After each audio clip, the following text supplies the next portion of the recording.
the language of the hardware description language we are going to use during our module. I've updated the movie course, so you can find my lecture note from today about the introduction to version management and the toolchain and language introduction.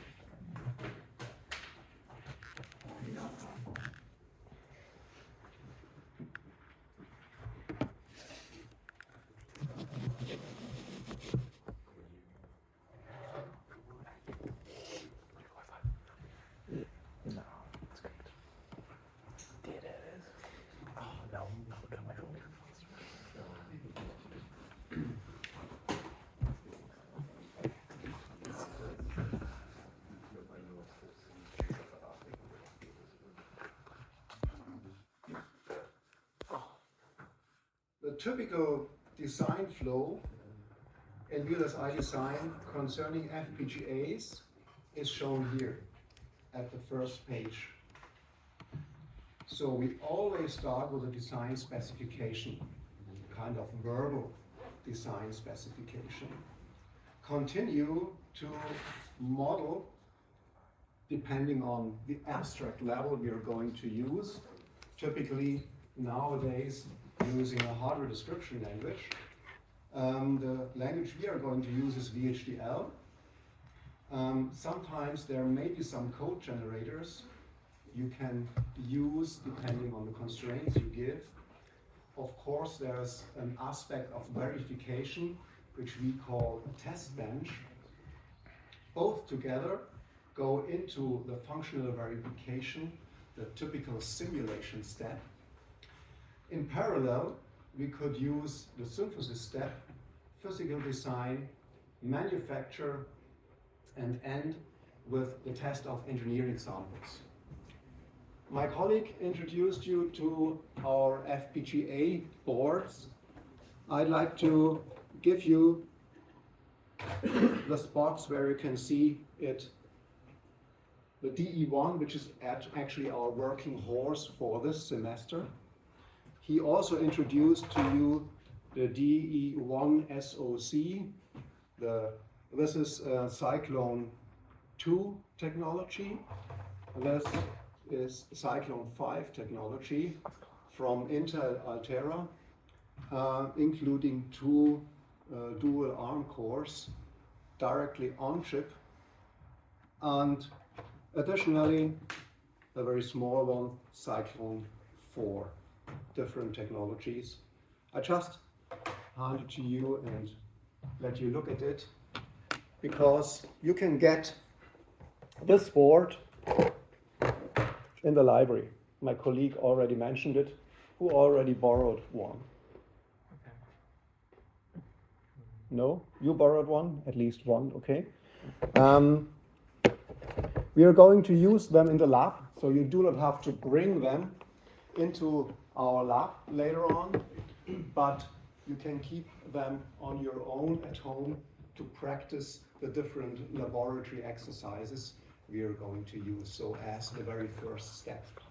So please go to the library and pick up one of the DE1 boards, okay? And as you can see from the whole design process, not only one engineer is working on a project. Normally a whole group, a team is working on a specific design. And therefore, you have to think about data management. And the most appropriate way in terms of data management is version management. Therefore, I would like to give you a first introduction to version management. So, this introduction to version management.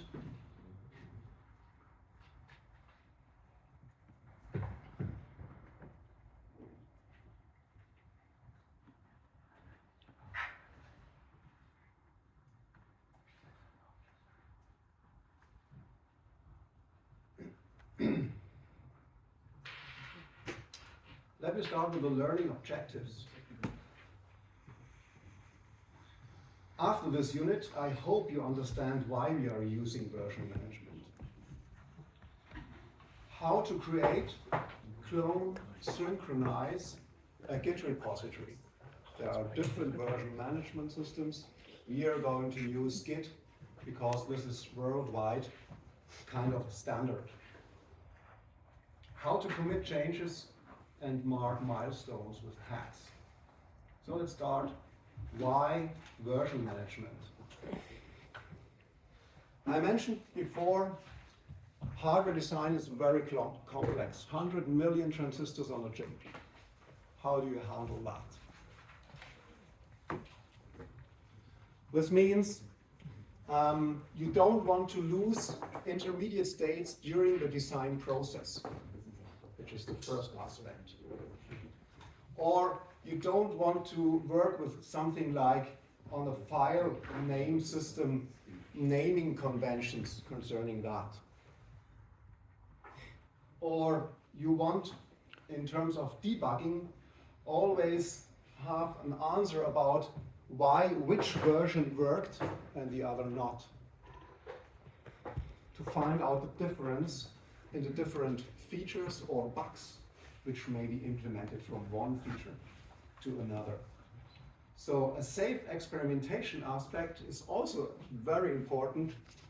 Typically, we are not working on the main branch of a system. We are introducing developer branches, feature branches, and then they will be used on a development area and then can be injected again to the main branch, so that many team members in parallel can work on different aspects, on different modules, on different levels. With Git, it's a well implemented and introduced system in industry. You can perform always snapshots on different milestones. You can roll back if something didn't work. You can make a diff at any level to compare what are the changes between the different releases. And you can experiment in parallel. In short, this means Git is your lab notebook. Your undo history and your backup all in one.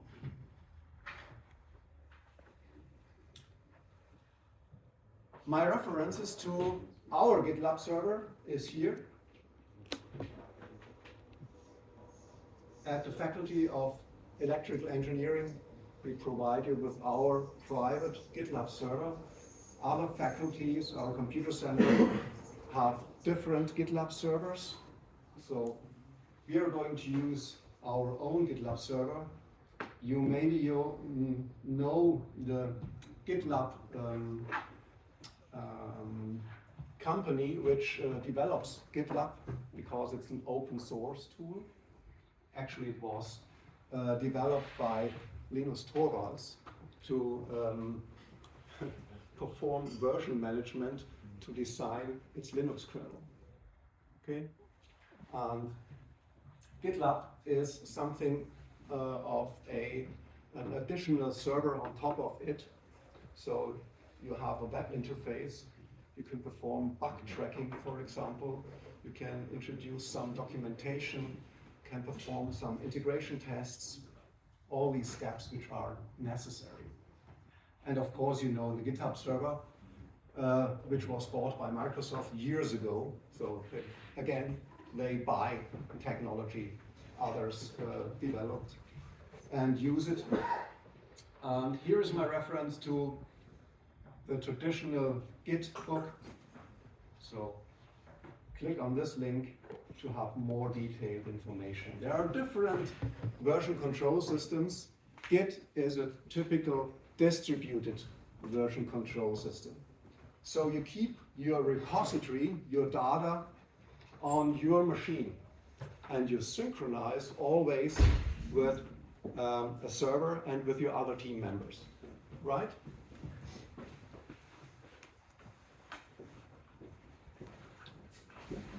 That looks very complicated, but this is actually out of the book from Git I just mentioned.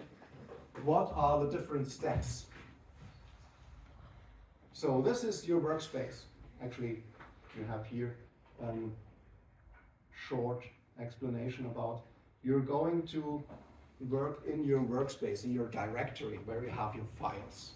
They call this database workspace. You have all your files, all your directories locally. If you want to add a kind of a version into your system, you transfer it to an immediate space. This is very often called an index, or if you can see here, a staging area. Okay? Into a staging area, another database.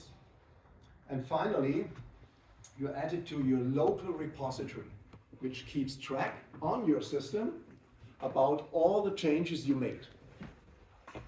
But then you are still working on your own, but you have version management on your own and cannot collaborate with your team members.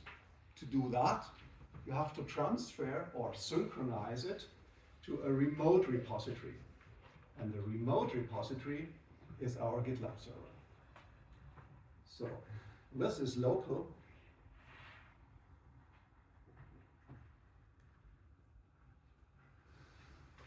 And that is the remote part.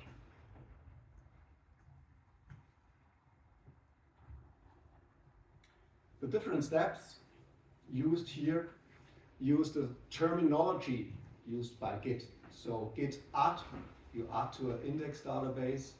You say with the command git commit to transfer it to a local repository, or you say git push to push it to a remote repository. And other commands, lots of commands. It's a huge system, so we are concentrating first on just these few parts.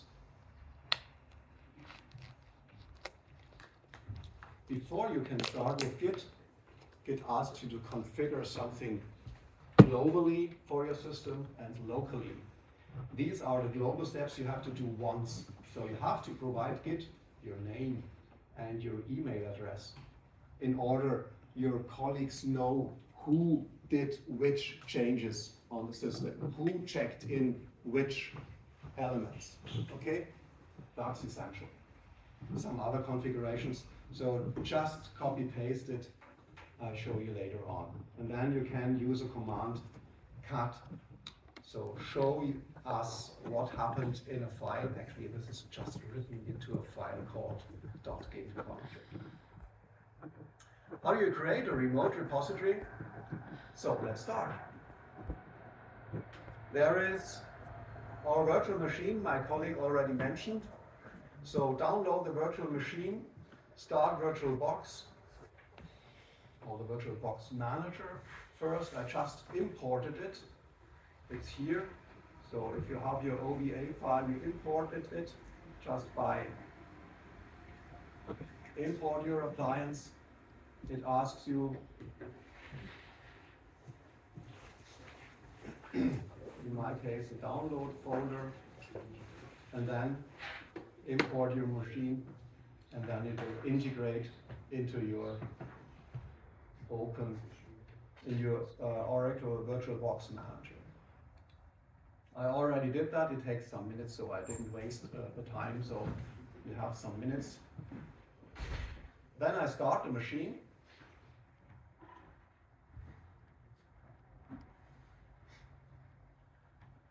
Here it is. Actually, it's the same machine, bless you, Thank you, in a virtual environment like we have in a physical environment in our laboratory. Okay? We just transfer the same machine. We always develop it on a virtual environment using Vagrant or Ansible, so we can automatically introduce the system in 10 minutes, for example, in a virtual machine, and then we use a deployment system and deploy it to all NAT machines. So you have the same machines on our lab machines as on your notebook. Okay? When it starts, yeah, very simple.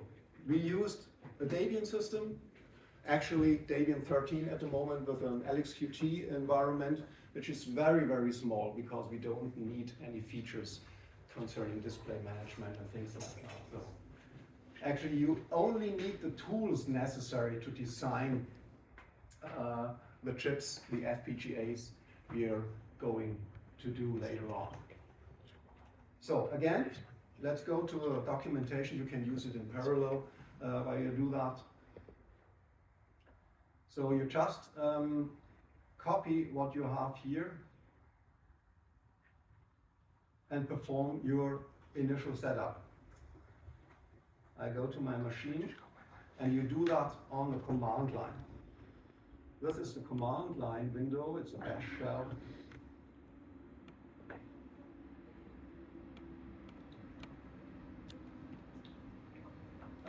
In the shell, you paste something normally not with Control V, but with Shift Control V because it has other elements. So this is actually pasted, and if I do that, and then use the command in your documentation to look at what happened.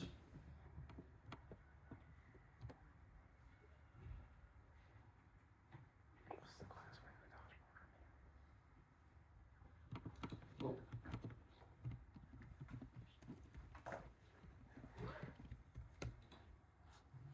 Yeah. My mistake. Then you should see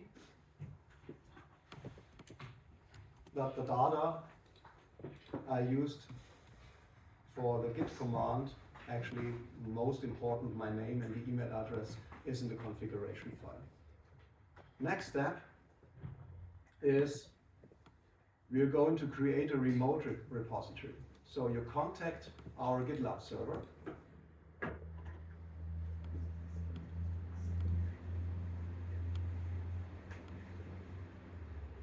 I start a browser, go to the bookmarks of the VLSI design here, and navigate to the GitLab server. You have to log in with your credentials of our computer center.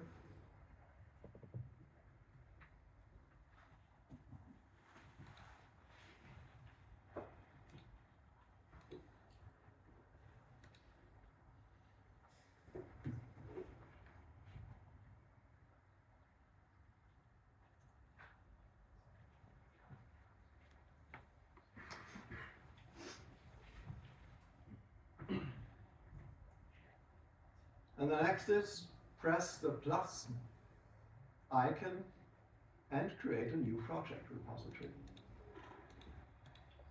Create a blank repository, and please use the naming conventions we ask you to do here. That one.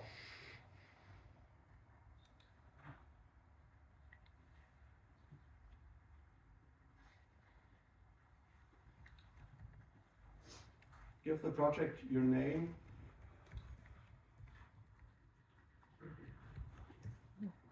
Last name, first name. And maybe it asks you for your namespace. Use your own namespace here. Actually, these are the login credentials. And finally, before you say create project, please unselect initialize the repository with a README file. It would automatically create a README file for the project, but we provide you with one. Okay?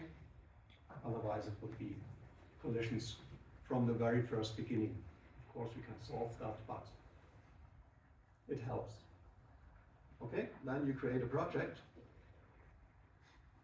It tells you, hey, your project is created, but it's still empty. It provides you with some commands. For example, see, if you have not already done the global configuration of your name and your email, it asks you to do that first. Okay, but you do not have to do it again. Or other steps, create a new repository, push it to your existing folder. We provided a very short way here.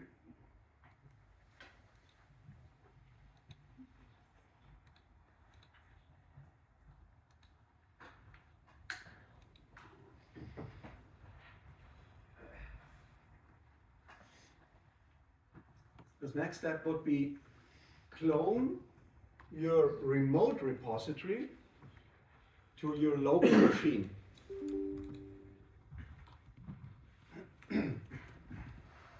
So what we are going to do is this step. We like to transfer the remote repository to your workspace. So this path. Okay?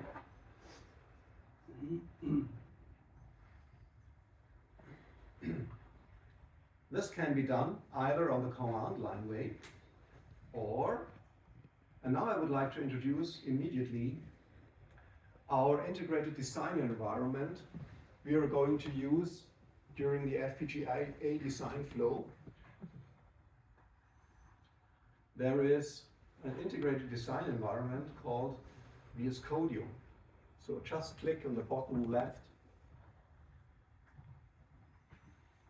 and it actually starts and asks you either to open a folder or clone a repository. Okay. Before I click on clone to repository, I can go here to the code and ask for the URL to my remote repository. Okay? Just copy paste the HTTPS one. I have it in my paste buffer now.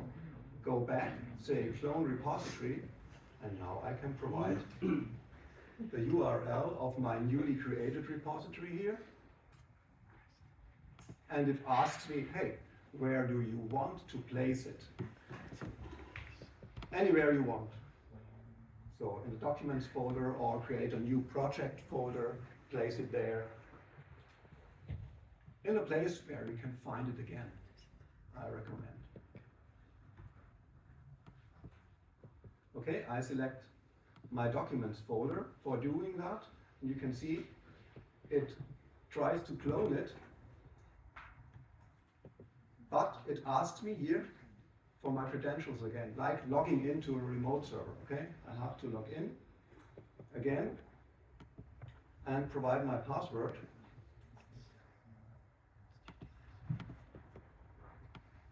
Sorry, I used another one.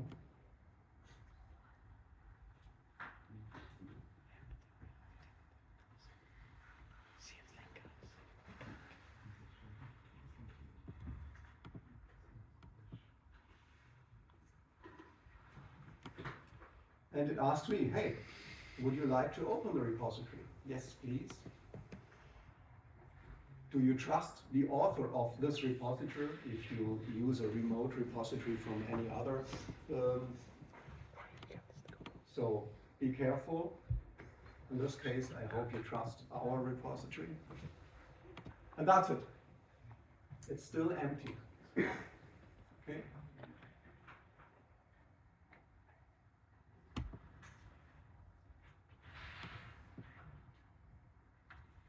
We provide you with some initial data for training purposes for the lab exercises.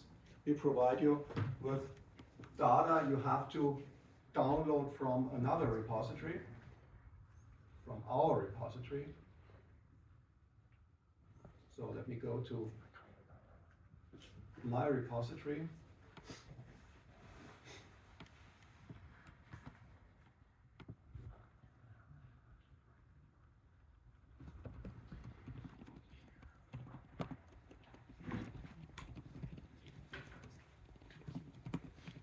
That's the one, which will be filled step by step from lab exercise to lab exercise. We provide you lab exercise 0, 1, 2, 3, updated constantly, and you just have to download it and commit it, check it into your local repository. That's the idea. How do you do that? Here's my example. So instead of using the command line, I used the integrated design environment. And now, instead of doing that, we have to provide something what I called an update repository. So again, you copy this part, go to the command line. Remember, I pasted everything into my documents folder. I select my repository and paste the part I mentioned. And then you can see, if I look into the repository, I just transferred from our FPGA repository, lab repository, a script file called update repo. If you execute this update, it will transfer or synchronize your data with your local repository. Okay? It is mentioned here how to do that. So later on, you just run the script and give it, for example, a name, a label called lab number 0, number 1, number 2, number 3, and so on. And it will update with the correct data. So you just call it once every lab exercise, before every lab exercise. It makes use of a program called rsync. It's a remote sync mechanism. Unfortunately, I forgot to install that on my virtual machine, which I provided to you. So you can easily install it using this command, sudo apt install rsync. So just copy paste it or type it in. Because the system makes use of this rsync command. Sorry, could you close the window, please? Could you please close the window?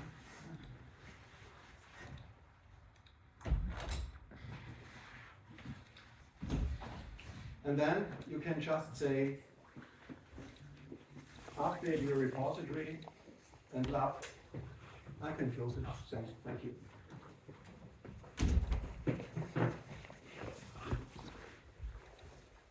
Lab 0, and then it tries to update your personal repository with our data.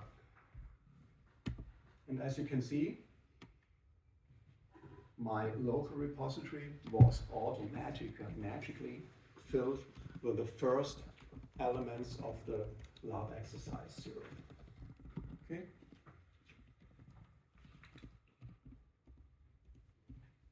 If I go back to my repository and go to code or the system itself, it doesn't tell me that there are any data in my repository. It's still empty. Right? I can see nothing here because I didn't transfer the local data to the remote repository. So actually, this step is missing. Sorry, one question about creating the Git repository. Yeah. It asks me to pick a group on namespace. Yeah, use your own namespace. Okay, so. So with the credentials you logged in. What? Benutzername. Yeah. Okay.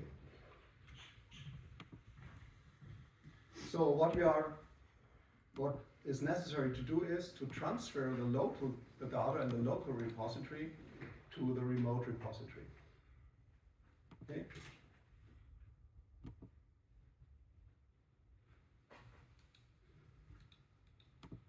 So we are here. And finally, to synchronize with a remote repository, this would be the command to type in. So I can just select it again.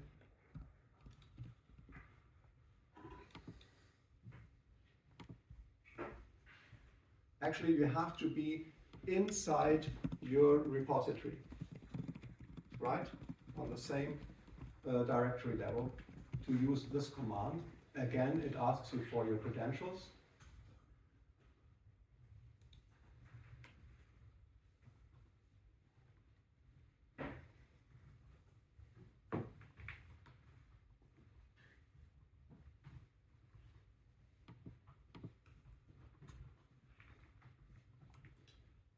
And then it tells me that in the new branch, the main branch, the data has been transferred.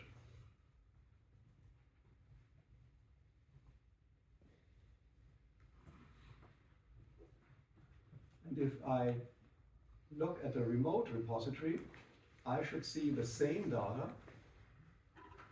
I actually have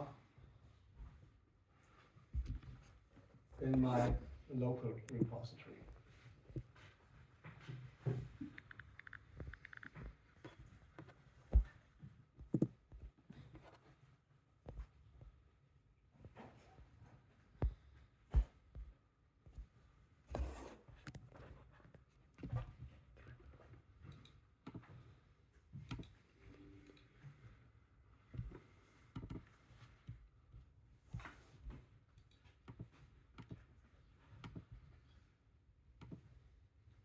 So what is missing?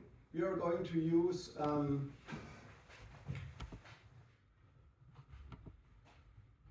these daily tasks in our development process. So we use our working directory, we put files in the staging area, and then commit it to our local repository. That's the main part.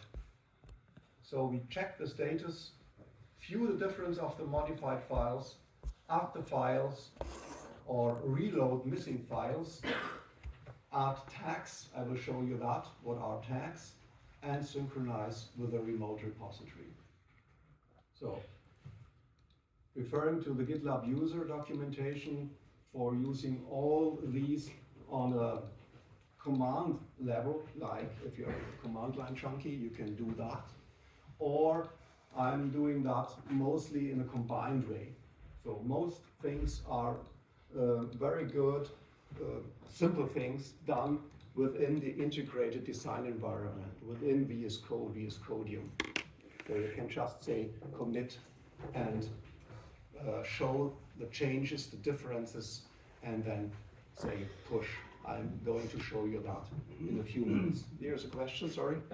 When cloning the Git repository to my computer, it asks me for password for Haas Augsburg, but it's not my password. It's your personal password. But It should be your personal password. Okay. Okay.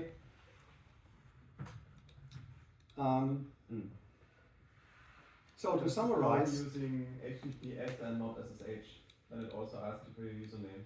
Ah, maybe. so this may be a hint. Yeah, thank you. So to summarize that, why using version management? How to create a remote repository? How to clone the remote repository? Commit changes, mark milestones with tags, and invite team members is missing. Okay? How do you invite team members first? So let's go to your repository.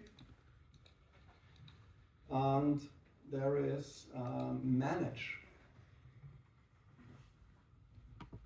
And if you go to members and invite members, and first, before you do that, select not guest, select maintainer at least. There are different levels of access rights to a repository. And find Professor Beckmann. because he likes to get lots of mails from you. Select also my name. Please use the one HAF, not MH0. Use the one HAF. And invite us to your repository. Why?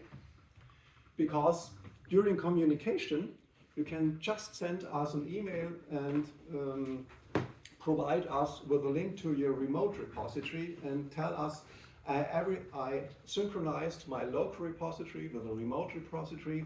Would you please look at my following problem? Okay, so we can assist you. Secondly, we would like to do something what is called a code review with you together during the lab exercises and later on, at least when you're working on your projects. That's an easy way to communicate with each other. And finally, there's also a possibility, which we show you later, how to do backtracking.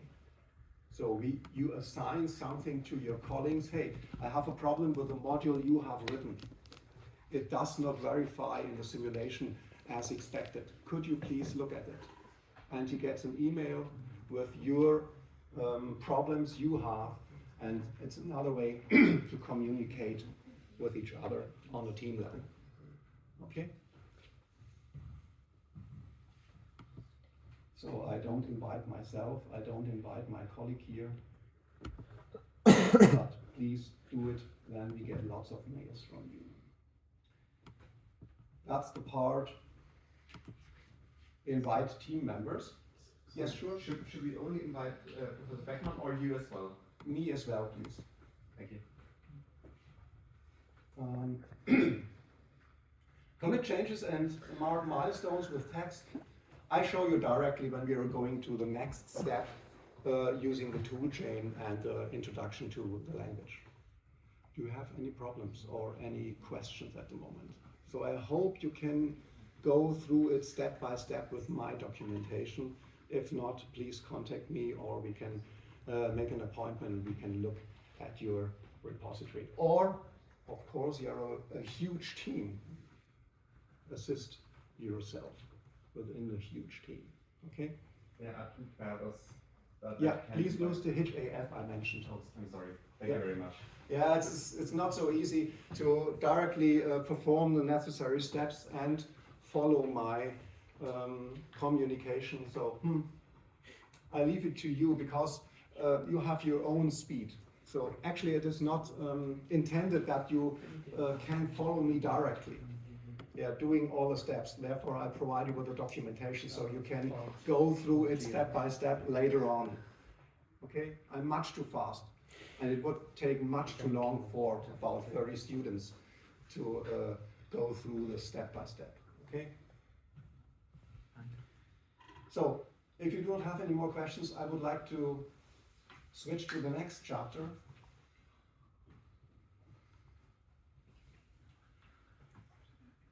I already mentioned concerning the introduction of the tool chain. So we started with this. Forget anything? No. Actually, this flow from the design specification to the test of engineering samples, which is a traditional flow, FPGA flow, I simplified it. Starting with the specification, design creation, and use the functional verification, which is actually the simulation. So let's start with, just mentioned here, we are going for the specification, some documents, maybe markdown documents or verbal, sorry, too small.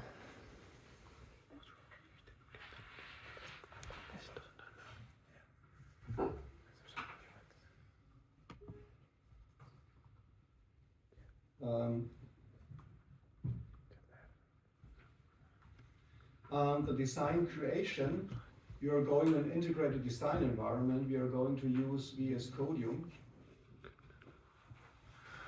For the functional verification, we need a simulator, a compiler, an analyzer, a simulator, we're going to use GHDL here. And my colleague already mentioned concerning the FPGA technology, or you already looked at our boards from Intel, from Altera. They are using for their back-end tools a tool called Quartus.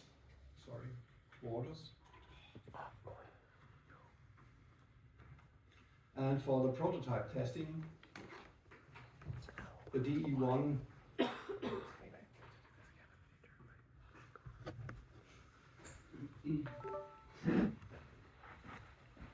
DE1 prototype board, which you can find in the library and borrow from the library. Okay.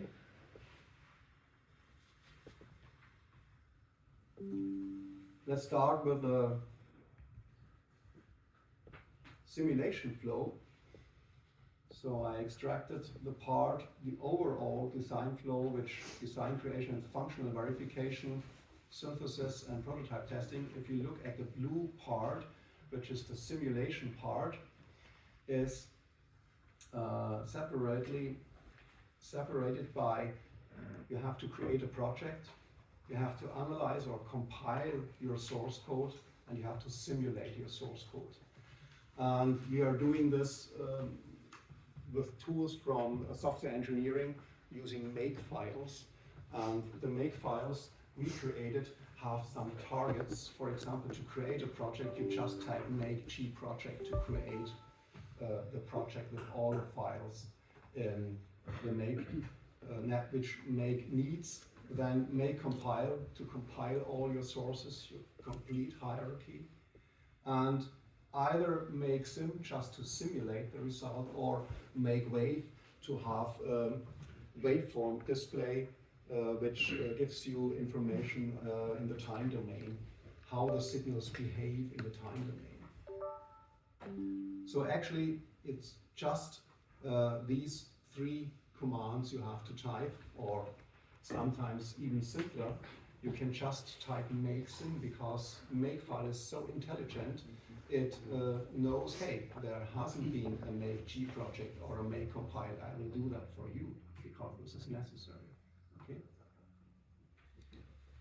Then after the verification step, followed by the synthesis, which is very similar to that if we concentrate on the place and route, or the so-called back-end tools. Quartus are called the back-end tools, and VS Codium, GHDL are called the front-end tools typically. Again, using our editor, our VS Code, we are using the same sources to create a Q project. Sorry, it's very small, the difference between G project and Q project. G for GHDL, for a simulation project, Q project, Q for Quartus. Okay, you have to create the same Quartus project with make Q project, the same make compile target. And instead of simulation, we want to generate the data during place and route and provide it to configure our FPGA. We are doing that using a USB cable connected to our board, and transfer the configuration directly via a USB JTAG interface into the FPGA. This is performed by make-proc. And then finally, the prototype testing on the board. So let me start with a very, very simple example. It's an AND gate, a 2-input AND gate, AND2 gate, I called it. It's the same name I used in the repository you already maybe downloaded during this lecture. I'm referring, I don't want to be too boring during the lecture and telling you all the syntax from a hardware description language and all the aspects. So we are relying on your own, on your self-teaching abilities.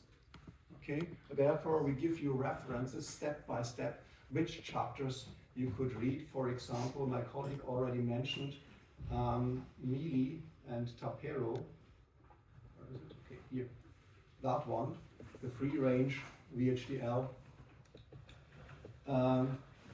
book. And here my hint is, please read the chapter about chapter 2, VHDL invariants.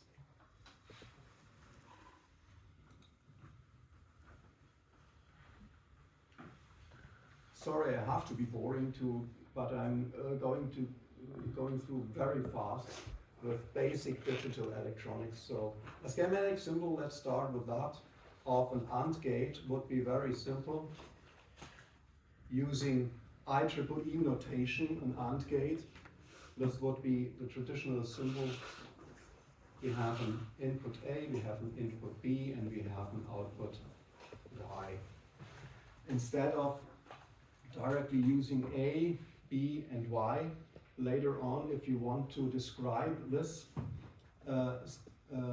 these input and output ports in VHDL, we just say we need an input port called A, and by naming conventions we use A_I for input, and say with the syntax it's an input, and the data type is standard U logic. We separate the input B by a semicolon. I just switched to the next line. I could also write it in one line, but for readability it's easier to write it line by line, step by step. B_I also separated syntactically from the language part, standard U logic. And finally, the output. Our naming conventions are O. You will find that widely in industry, therefore we are using that for an output, and use the direction out. Is it too small, Friedrich? Yes. For you? Yes. For the students? It's much too small. How about Yeah, like this. Again, type standard U logic. And now we have to build a frame syntactically from the VHDL syntax. So of course, we need to tell the system that this is syntactically connected. So we need round brackets here. And we need also a keyword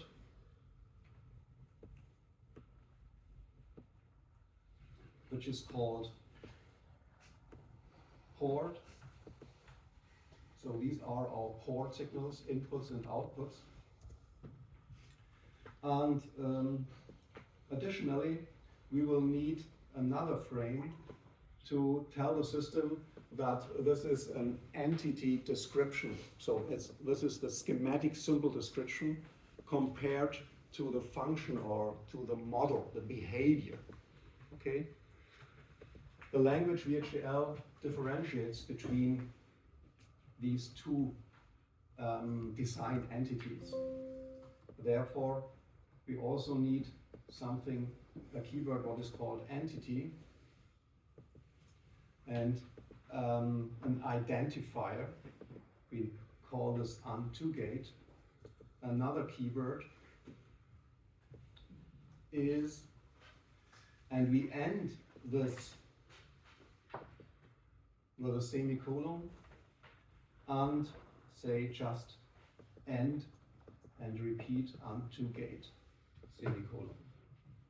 If you write that a little bit with for the readability,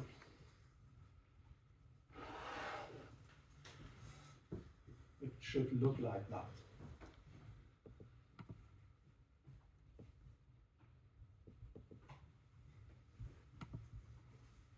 Now we can go to the behavior of an AND gate. I think I do not need to talk about that, how our AND gate behaves.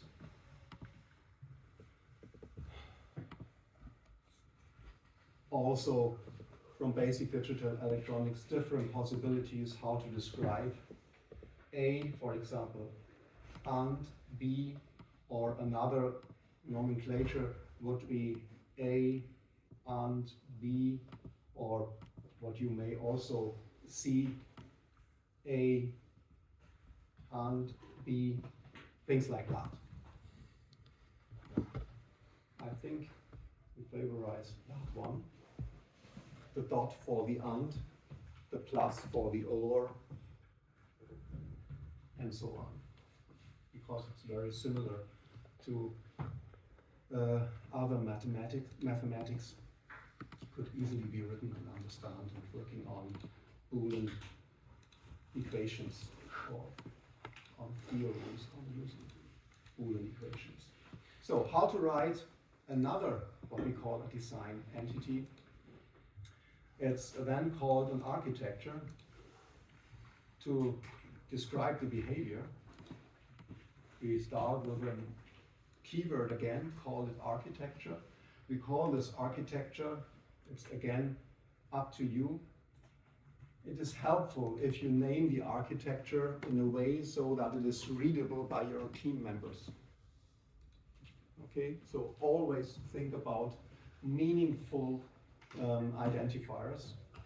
The equation, then a keyword of our entity and gate, and to gate, and the keyword is. And between begin and end,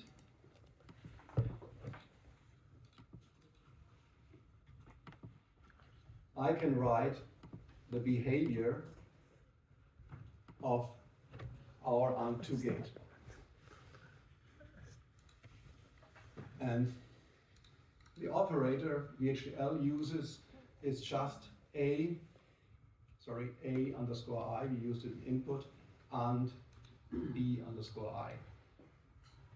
And we need to assign that to our output, and the assignment operator is something what looks very similar because we want to assign the result from the right side of our equation to the left side, okay? It's this operator, like an arrow. And of course we need a semicolon because this is a separator for every code line. VHDL is a strongly imperative language, so always use these syntax, and always for readability try to manage some indentations. So help your team members, your colleagues to understand your code. Okay, the most demanding aspects nowadays is to handle thousands of lines of code together as team members. Okay, write maintainable code. This would be the architecture, the model, the behavior of our. Of course, we could use a timing diagram. For example, if you have, A underscore I, B underscore I, Y underscore O, and something what we would expect in our simulator as a result. For example, we provide something like that.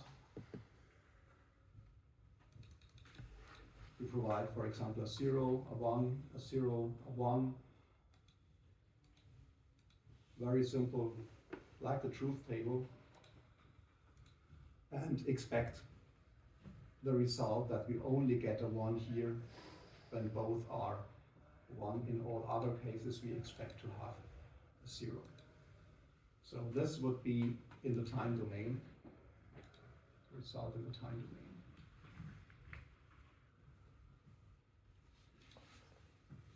How can we test the behavior of our AND2 gate? We're going to use a test environment written in the same language we used for modeling. We call this a VHDL test bench. And the VHDL test bench has a module under verification. Our module under verification is called 2-gate. So now I need a little bit smaller font here.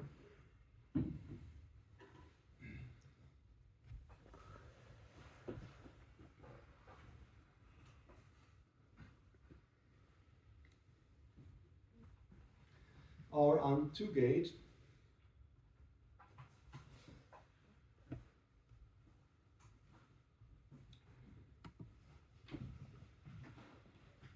has the inputs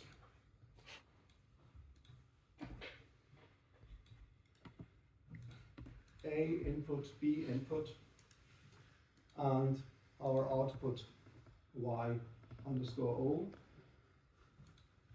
So we have to provide A underscore I, B underscore I in the way of test stimulus, test pattern.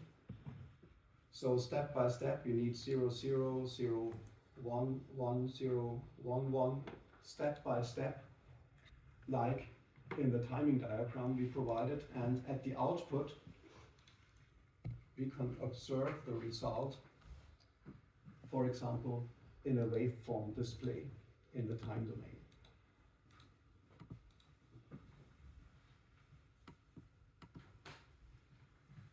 If we look at our module hierarchy,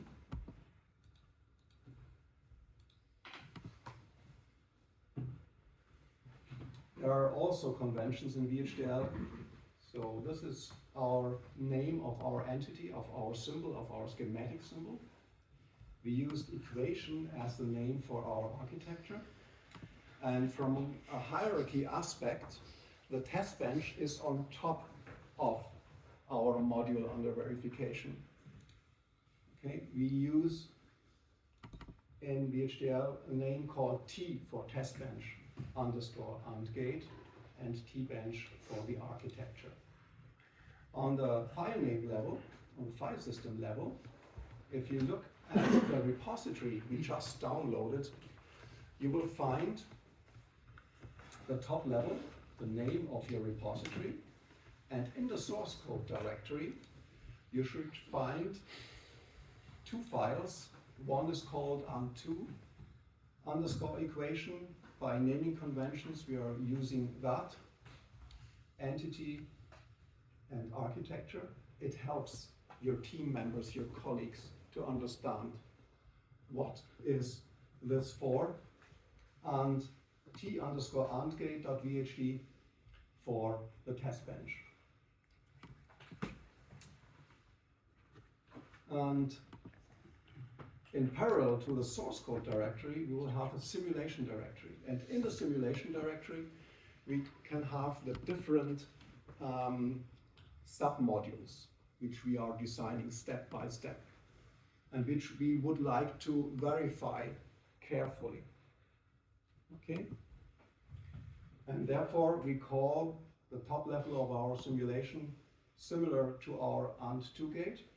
And of course, you will find make files in our environment which help you to assist automate the design process. How does the test bench look? Very similar to that, what I showed you here.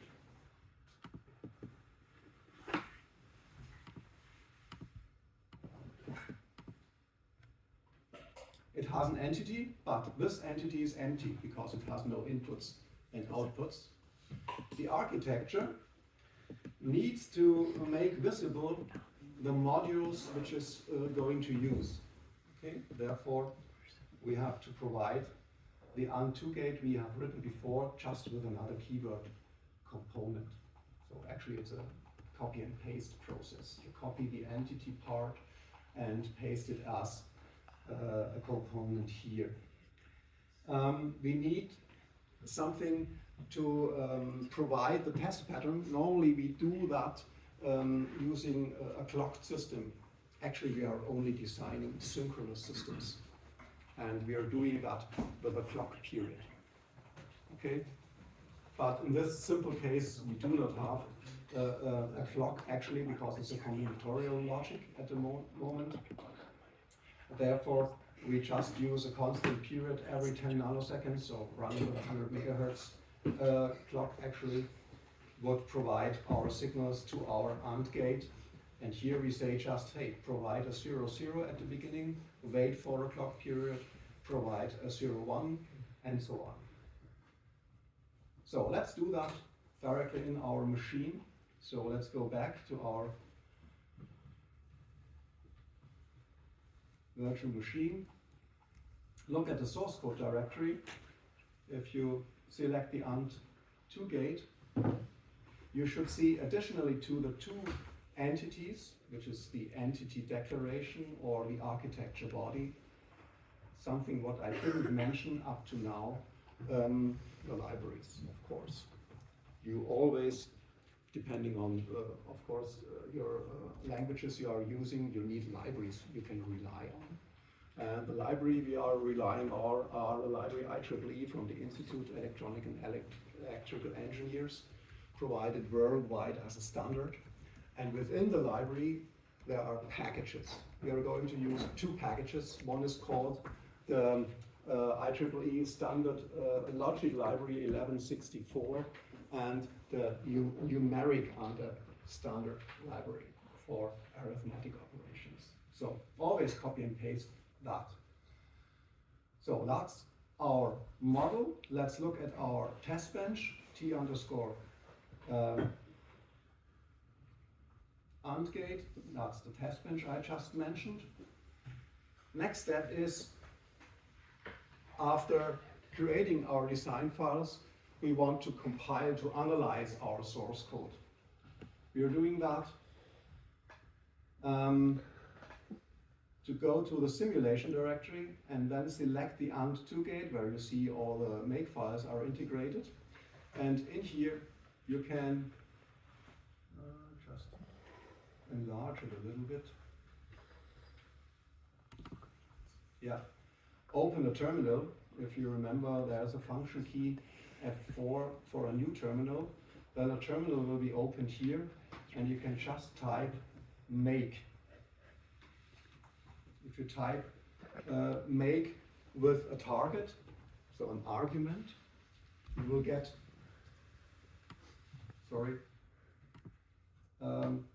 or just type make sim here, and it says nothing to do, to be done for the simulation. So why?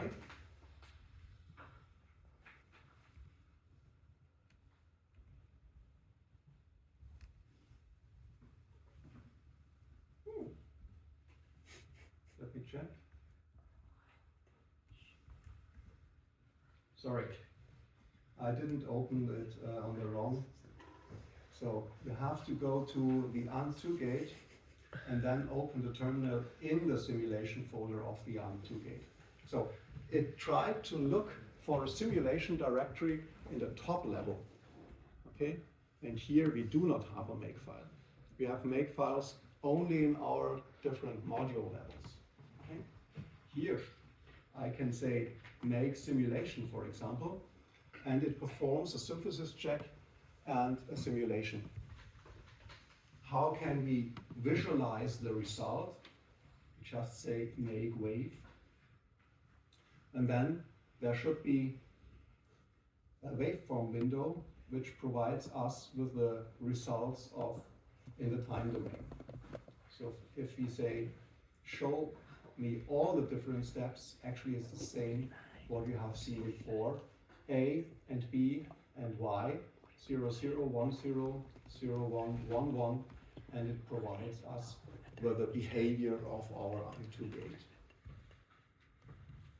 Okay, as expected from this simple design. Of course, you have a cursor where you can go to the different edges later on if you have much more difficult waveform displays.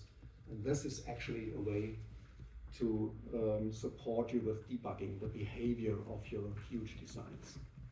That you look at the at the time domain level and try to find out which registers or which contents of which registers are transferred from one to the other in the data stream. You can close that.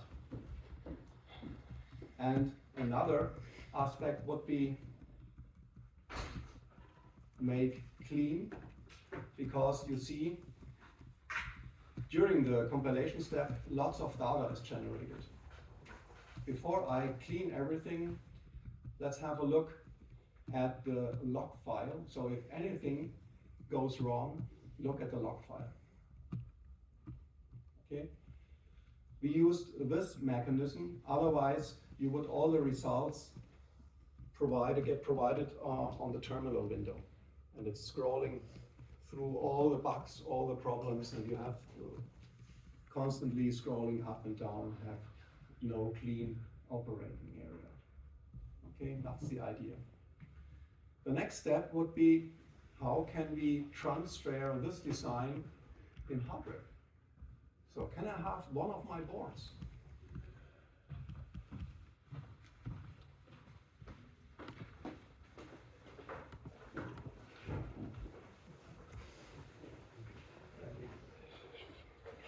So I'd like to connect our DE1 board to my virtual machine.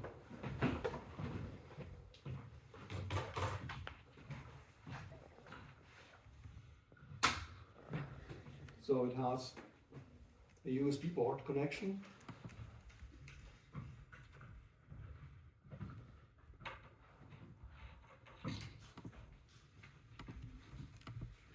And if you connect it and switch it on, it should display you with a predefined, pre-configured design. Okay? And now we want to configure it with our huge AND2 gate. In the virtual machine, now it is connected via the USB port to my host machine, to your Windows, to your Mac machine. Okay? And we now have to transfer this interface inside your virtual machine. VirtualBox has a possibility with a menu called Devices, and if you plug in and switch it on, it should detect the Altera USB Blaster. That's the name of the configuration interface of. First, if you're using, for example, a Microsoft operating system, of course it tries to find a driver. Okay? So spend some time until the driver search failed, because actually you do not have a driver for this USB Blaster installed on your system. You would need to do that separately. Go to Intel, to the home page, and install the driver, but it doesn't help you because you are not working on your host directly. You do not have installed quarters on your host. Of course you can do that, but you will spend another weekend installing tools. Okay. Therefore, take USB Blaster. If you want to make sure that it is really connected, check if there is really a connection here. And the next step is go to the place and root directory, the directory where we have the backend tools. We are doing very similar steps. We need to create a project, as mentioned before, and go through the compilation process, generate the configuration file, and finally transfer it to our system. So again, make sure you are in the correct directory where you find your makefile. Open another terminal. I press the key F4, the function key F4, which I configured, and you can see you have all your open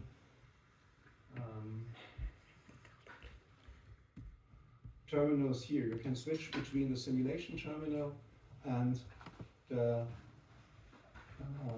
prototype environment. So And when I'm working on a module, I have sometimes both open because I have to simulate something, test it in reality, does not work because I found mistakes, okay?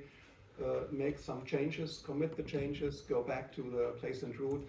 It's the iteration process going through step by step, okay? Therefore, this is a very helpful integration here. Again, you type make, in that case, you would type make compile, for example, and you should see lots of data is generated. Again, there's a log file on Quartus. If you go to the log file on Quartus, you will get lots of information here. It goes through the different steps, creating the project, going through an analysis step, going through a fitter step, going through a place and route step. So lots of steps which you will get explained in more detail when you're later working with the open road design environment, where all these steps are very similar but much more complex. Okay? But it's very similar. So at the end, the system should provide you just with a few lines telling you what happened. It tells you, hey, 0 errors, 0 warnings, and so on, but it tells you, hey, 0 errors is very good, because it compiled successfully, provided us with a configuration file. That's great. Okay? And we can go through all the steps, what Quartus tells us, what it does, things like that. And at the end, you will find the last step, which is called I'm finished here. The CPU time, all the steps. So if you are looking for errors, mistakes, warnings, you have to go through the log file. Okay? But very important, it tells us also 12 warnings. 12 warnings. We only want to have a few warnings. Okay? And therefore it tells us, hey, type make warnings. Sorry, warnings. And it just lists us all the warnings which appear here. There are warnings we can safely ignore because it tells us, for example, parallel compilation is not licensed. We are using a university student program Quartus license here. Okay? We can, and this appears unfortunately in every design step, in the analysis step, in the fitter step, in the place and route step. So these are the warnings. Or a feature like logic lock is only available if you buy it, this license.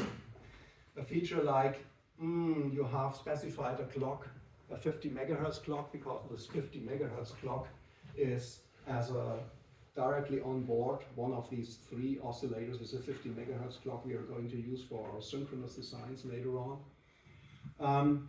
At the moment, for our 2-gate combinational logic, we do not use it. Therefore, it tells us, hey, there is no clock.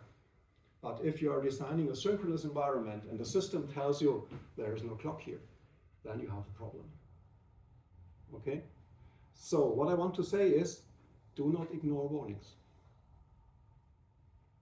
Or ignore warnings only if you really understand it.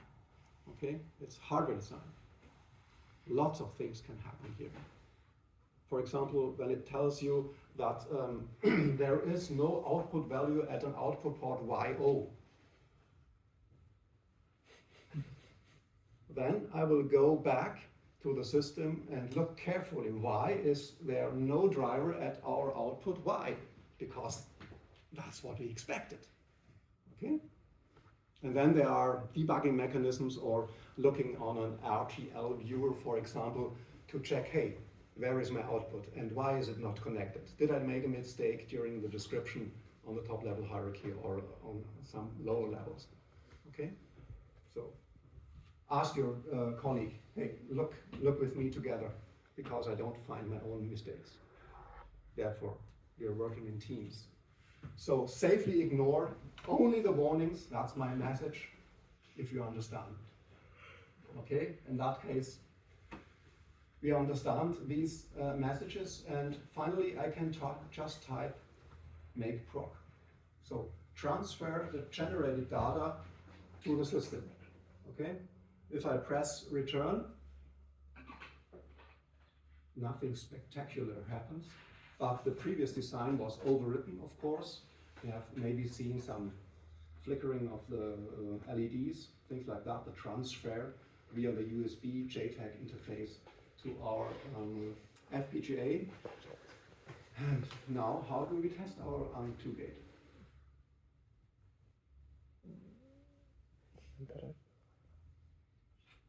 We have to look on the test environment. So, sorry, I have to go back. This was simulation, and I immediately jumped to test environment, so envelope architecture. We need something very similar to what we have before.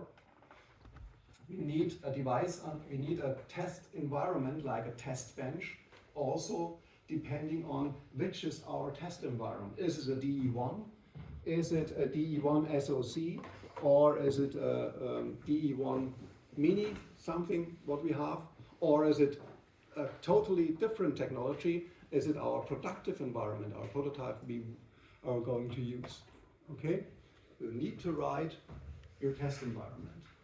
Again, it's ARM2 gate in our case. And this ARM2 gate, again, is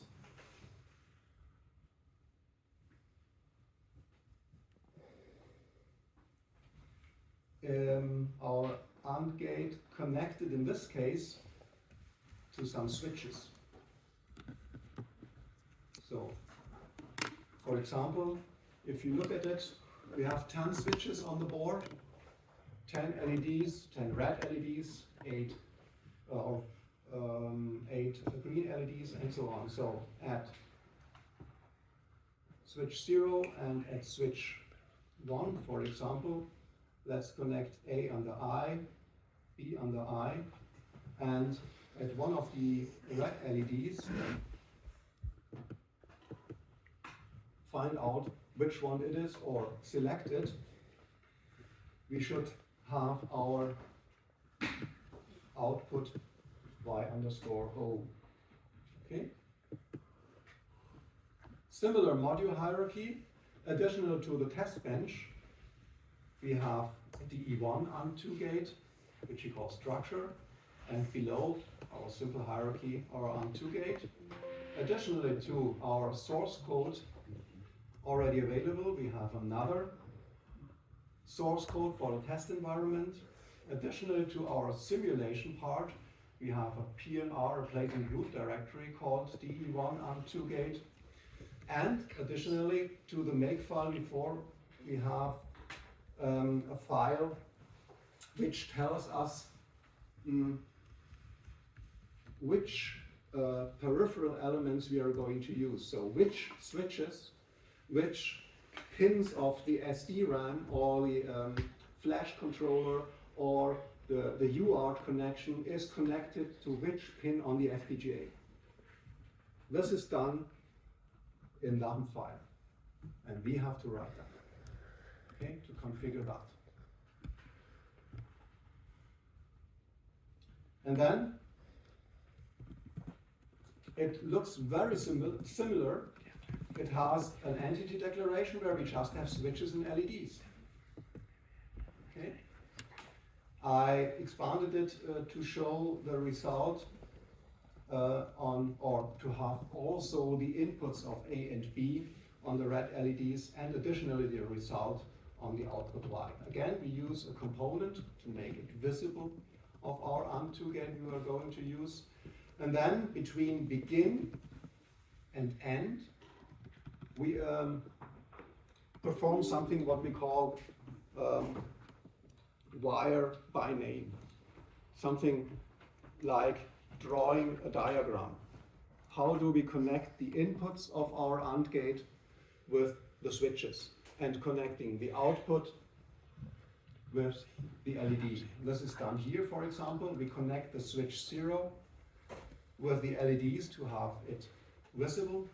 And here also the switch is connected to A and B, and the output connected to our output of our AND2 gate.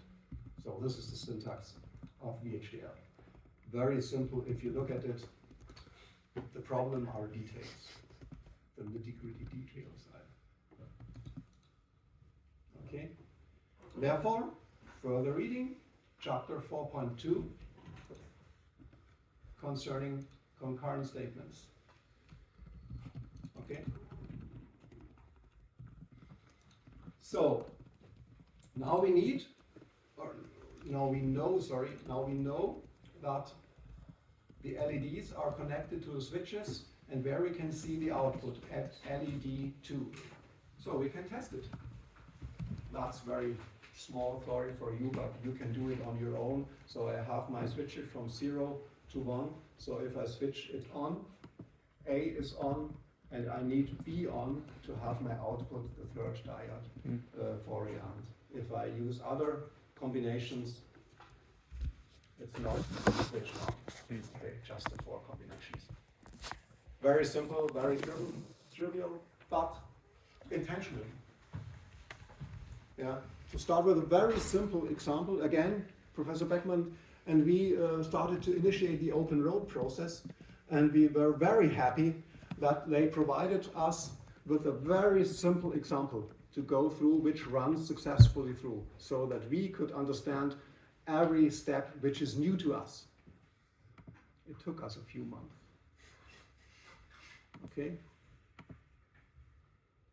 Therefore, we provided you with a very simple example at the very beginning.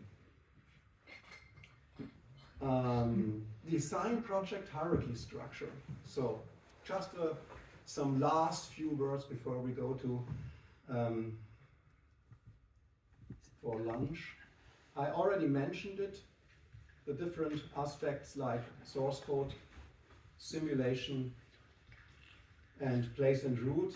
Something which you do not really need, but of course there's a scripts directory where we provide some tool command line files for automating the process.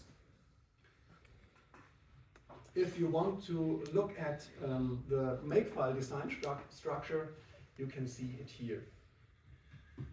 So these are our naming conventions, E underscore for the entity, T underscore for the test bench, DE1 underscore for the test environment. Every simulation directory has a makefile where there is a project name, there are references to the upper makefile, level higher. And there is also a makefile.sources, very important. Later on, when you're going to work on your own design projects, then you have to find out how these makefiles are structured. Okay?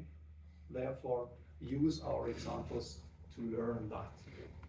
Where do you have to change what to include your design files and to provide the necessary data? Very similar to the place and route. Just to mention that the place and route makes use of the same source files as in the simulation, of course. So there is the link here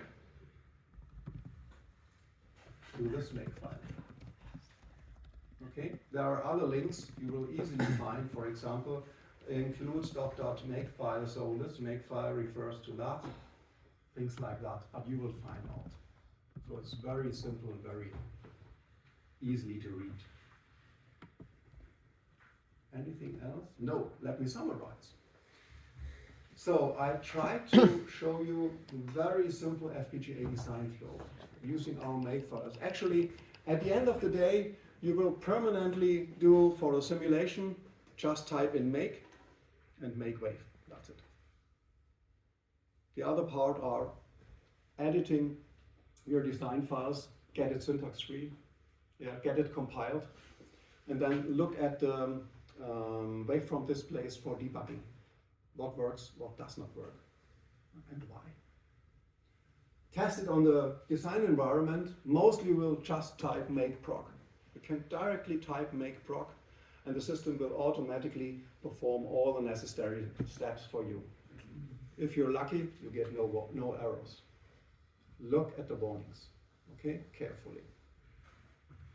Then you can connect, for example, our oscilloscope or logic analyzers on these general purpose IOs to measure, for example, the timing behavior of our synchronous designs. Or what I showed you here, something what my colleagues made, use ADDA converters, 150 megasamples, where you can design, for example, if you attend the communication module, finite impulse response filters and perform the measurements doing that. Okay?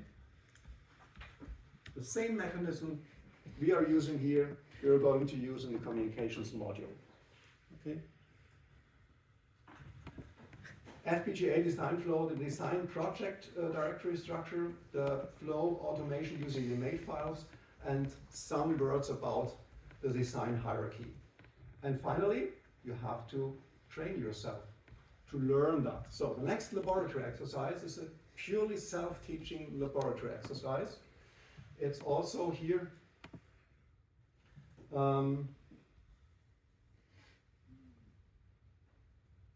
that part.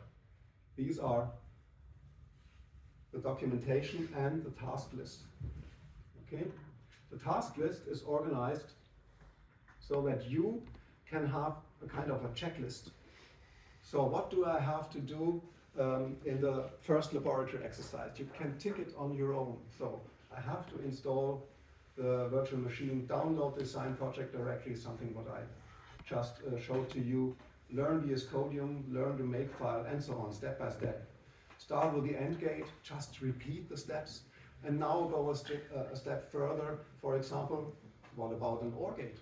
Do the same steps with an OR gate. Fill in some missing parts of the VHDL design file.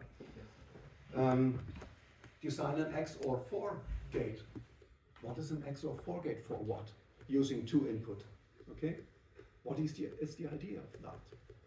What about an XOR 64 gate? What's the idea behind that?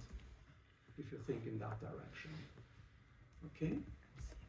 Going into actual designs. Or very simple 2-to-1 multiplexer. One of the most important elements used in digital design. Multiplexer. Okay? So at the end of the day, you can commit and push your results in the repository and hopefully have all the steps completed when you are able to borrow a board to also perform the necessary, we call it laboratory work later on, because then we will meet in the lab actually when you need measurement equipment, our oscilloscopes, our mixed signal oscilloscopes. Then we will separate in groups and try to give you some support in how to find out how the hardware is working compared to your simulation. Okay? Do you have any questions?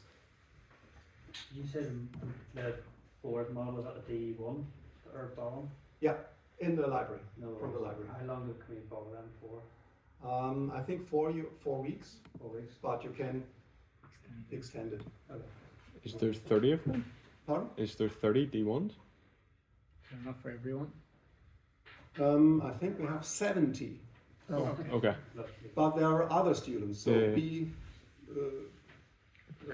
quick to Yeah. do that, because we have other courses using that. But Okay. you do not have to bring it into the lab, Mhm. because we provided Yeah. our own boards, so these boards Okay. from the lab. Okay.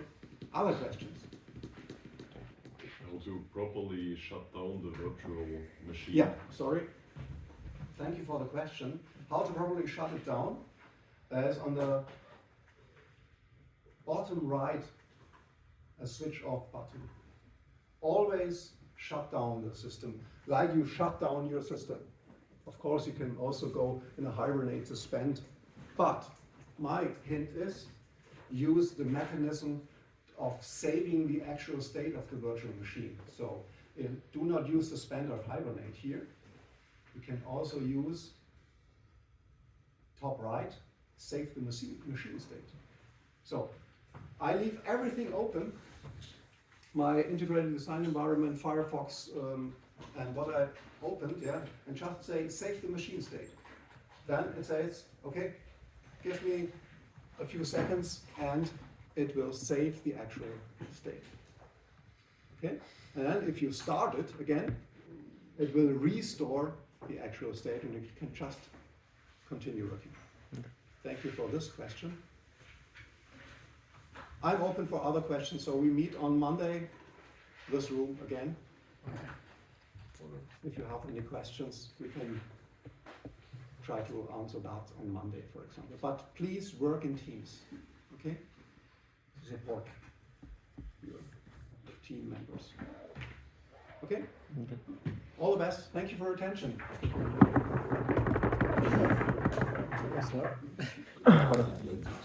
I don't know why I don't do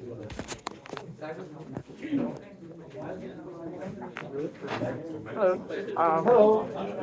I've not really done anything like this before, so this feels very much like straight into the deep end. Do you have any recommended resources for like getting to grips with it all and understanding it, or? I do not have directly resources which I can provide to you, but you need to review basic digital electronics. Okay. Yeah. So there are huge books about basic digital electronics, but Like I've done like logic gates and stuff, so I've never really done the Linux stuff, the H, like that stuff's all new, the Git stuff. Like I've never touched that before. So we will use the Git stuff at a very low level. Okay. Okay. So you will just make some changes and push the changes. These are just a few commands. Okay. So I'm still learning Git. Oh, because right, okay. it's so it's really massive. Yeah, actually. But are you from the University of Ulster? Yeah. Okay. Yeah. So we're really. So did you have basic digital Well, we've electronics? done like basic. So gates and encoders, decoders, multiplexers. Around them. So. Okay. So we're like drawing them out and stuff. But. Yeah. No, state of the art by Intel, Nvidia, AMD is very cool. writing abstract levels, abstract models. Otherwise, you cannot handle 100 million transistors. Yeah, no, it has to be. Therefore, we try to teach you very large-scale integrated circuits, VLSI design. So we're coding hardware then, as opposed to. Right. Yeah, that's the idea. So try to get up to speed. Work with your colleagues together. So it's very important because we alone cannot give you all the support. No, I understand. Yeah. So yeah, we have to rely on all the other people who have more knowledge on doing that. Okay. Thanks for your help. You're welcome.